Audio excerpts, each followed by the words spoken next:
අපේ රටේ සමස්ත முன்னாள் மேல் நீதிமன்ற நீதிபதி மாணிக்கவாசகர் இளஞ்செழியனுக்கான சேவை நீடிப்பு மறுக்கப்படவில்லை. குறித்த காலப்பகுதியில் சேவை நீடிப்பிற்கான அவசியம் ஏற்பட்டிருக்காது என அமைச்சரவை பேச்சாளர் அமைச்சர் நலிந்த ஜெயதிச தெரிவித்தார்.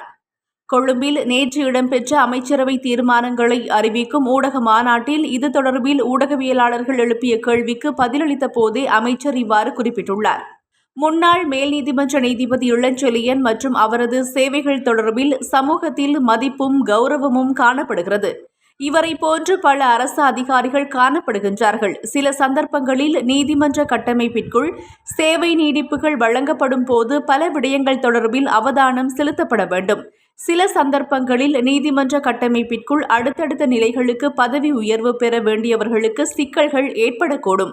அவ்வாறான காரணிகளை அடிப்படையாக கொண்டு அவருக்கு சேவை நீடிப்பு வழங்கப்படாமல் இருந்திருக்கலாம்.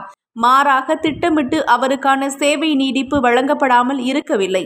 இது வழமையான நடைமுறையாகும். சில துறைகளில் சேவை நீடிப்புகள் வழங்கப்பட்டிருக்குமாயின் அங்கு பதவி வெற்றிடங்களுக்கான நியமனங்களுக்கு பொருத்தமானவர்கள் இல்லாமல் இருந்திருக்கலாம்.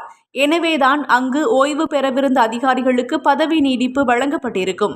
எனவே முன்னாள் மேல் நீதிமன்ற நீதிபதி இளஞ்செழியனது சட்டத்துறைசார் சேவை மீது என்றும் எமக்கு மதிப்பும் கௌரவமும் காணப்படுகிறது என அமைச்சர் நலிந்த ஜெயதிச தெரிவித்துள்ளார்.